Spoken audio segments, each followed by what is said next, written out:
face ass. My friend came in. Bitch, shut up. Hell, bitch. Why you pushing out little kids? Shut up. Go. Person's ass don't look like his Why you got your ugly ass church? I'm frying his ass. His deep fried Oreo head ass. I said, Chappelle, I said when I wanted them in a frying pan, So our video, welcome back, Everything Suspect Podcast. It's your boy Billy D. You know how we do. Like and subscribe, hit the bell so you can get notified anytime these go up. But for those who don't know, this one hit me kind of hard. Just the video alone, because of my background. I founded a nonprofit with a good friend of mine, in which we mentor at-risk black youths for the most part. But another thing that we try to do is build bridges and fix relationships between police officers and the black communities that they serve, where we see that there's an issue there. So when I saw this video, it spoke directly to me, because this is something that I try to stop from happening in the events that we've had and the things that we do. It's Accountable Youth is the name. We work hard to stop situations like this from happening. But to get into the video itself, the two feelings that really jumped out at me when I watched it was fear and anger. Angry at the parents and fear for this boy. I'm a firm believer that hate is taught, and to see him having so much hate for police officers, I believe that he had to learn it from somewhere, and whoever taught it to him, and I hope that I'm wrong when I say this, but they're pretty much putting that young man in a situation where when he gets older, he might be the victim of police brutality, and God forbid, anything much worse than that. And that young man can really find himself in a bad situation when he gets older. I digress, right? Because when I started looking at it and I started like reading into the article, this happened in St. Paul, Minnesota. And the reason why that really stuck with me, and it's also another big reason why I wanted to do this podcast, was that George Floyd, of course, for those who don't know, was killed in Minneapolis, Minnesota. And Minneapolis, Minnesota, and St. Paul, Minnesota, where this young man was, where this kid, this toddler was swinging at police, are like 15 miles away from each other.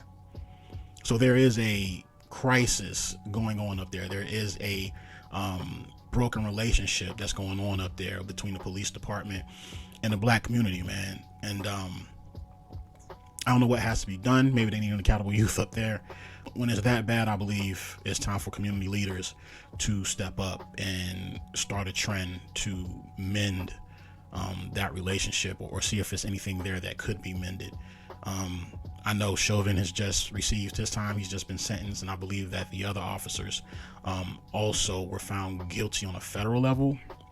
It was a hard one to watch, and for some reason, I don't know why, but like that one bled into the Jalen Walker situation in Akron, Ohio. So when the news first came down, the way I received it was, this guy's delivering food, he gets pulled over, he fled the scene, and later he was shot 60 times, 8 police, 90 bullets fired.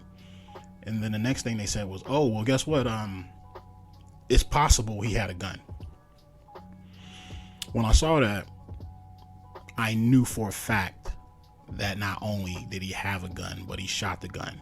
And this is before video even came out of it. With that many bullets, I believe the police felt they had the pass to really unload on this guy, literally unload on this guy. I couldn't fathom a situation where this man was shot 60 times and was unarmed. It just didn't sound right to me. It didn't feel good. And I know that even now they're protesting and all of that up there, and you know, more power to the protesters. I heard, you know, Louisville people is going up there to show solidarity for what happened. So let's back up. So later on, video comes out for those who didn't see it. As he is fleeing the scene and getting onto the highway, he shoots out the window. There are some conspiracy theories that are floating around that says, well, A, they did find the gun. He didn't have the gun on him when he got out the car and ran. The gun was in the driver's seat with a wedding ring. Now, apparently, he lost his fiance or his wife in a car crash not too long ago. And so a lot of people are saying he did this so police would kill him, like, suicide by police. I know it's still early, and thoughts and prayers go out to the Walker family. A death is a death, and they are definitely suffering a loss, and it's a horrific loss. But I'm going to give my prediction on this case. Those police officers will not be found guilty. Was it overkill? Yes. Was it excessive force? Absolutely. But I believe they will be able to get off. And you know what? The biggest reason why I believe they'll be able to get off? It's always one thing when I got this feeling that they're going to get off, and it's the video.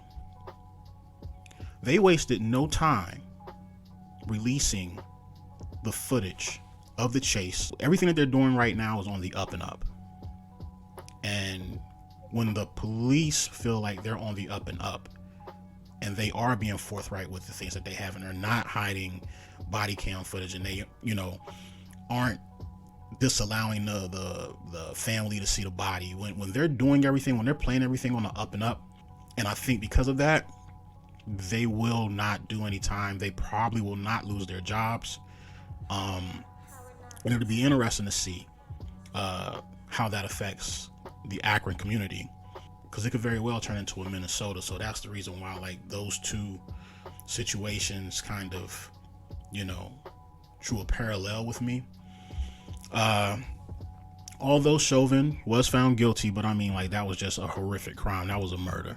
If these police officers get off, I do know there will be a sect of black folks in that city that will be highly upset. I'm surprised we haven't heard from LeBron on it, and maybe we have, but it'll be interesting to see if he weighs in what he feels about it. But yeah, for me, it all comes down to the police video. It makes me feel as though they're confident that they acted well within their means. Unlike the Uvalde police. So we all know what happened in Uvalde, Texas, not too long ago, right? Young man runs into a school, mows down with a AR-15 and body armor, runs into a classroom, kills 19 fourth graders and I think 2 teachers, while the police stayed outside and didn't go in. So that police footage was just released when it was July 12th, the police footage of that. And what you see in this footage are a lot of cowardice police running away from the situation, going into school and then getting out of there. Everybody had a flight response rather than a fight response that was in there, and other folks had to come in and take the boy out. But I say all that to say that shooting happened on May 24th. They've had the footage since May 24th. They just released it July 12th. Why?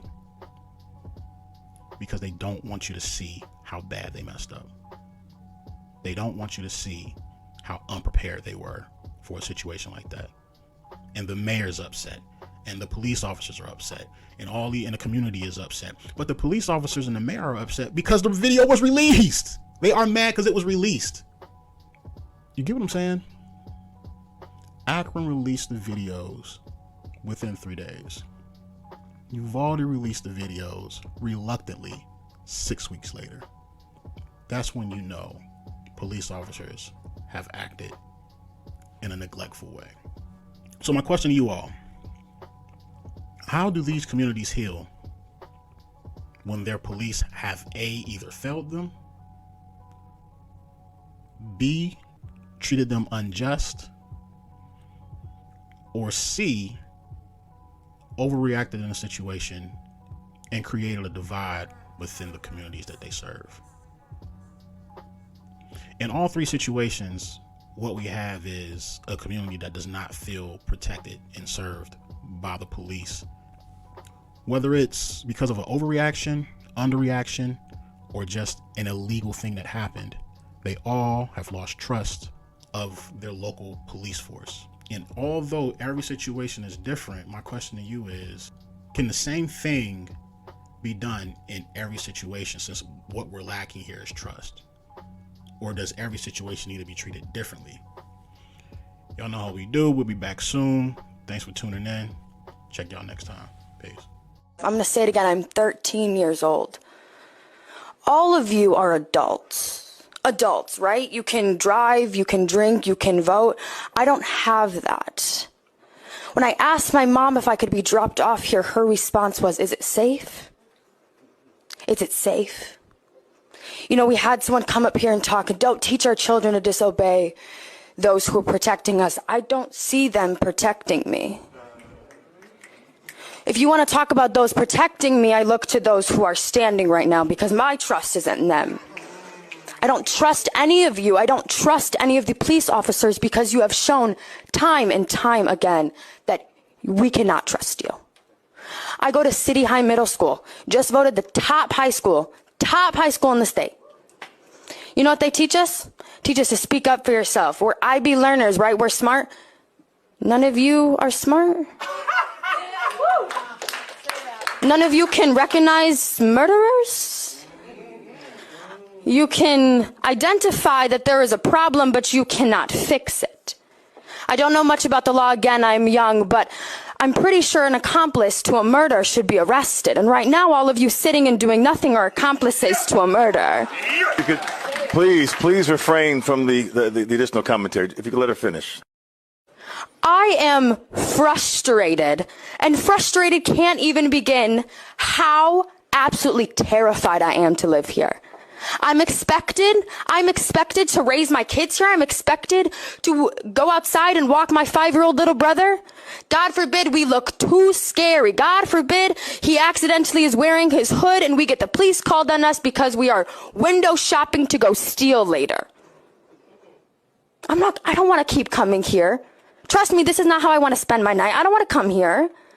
I don't want to sit here and I don't want to have to beg you to stop killing people. That's not what I want to do. I have friends. I have other things that I could be doing, and I'm sitting in front of a group of adults who think murder is okay. And you can't sit here and tell me you don't think murder is okay because you're allowing it to happen. If you want to talk about God, you want to talk about Jesus, I'm a Christian. I don't know what God some of these people believe in, but it sure ain't mine. I have never read in the Bible where he said we should allow the people who are supposed to be protecting us kill us. I'm sorry, maybe I missed that scripture though. I don't want to do this. I don't want to do this. Please, please do not make me sit here and scream another name. Do not sit here and make me beg. And God forbid that name is mine. God forbid that name is any of these people. God forbid. Thank you. Thank you.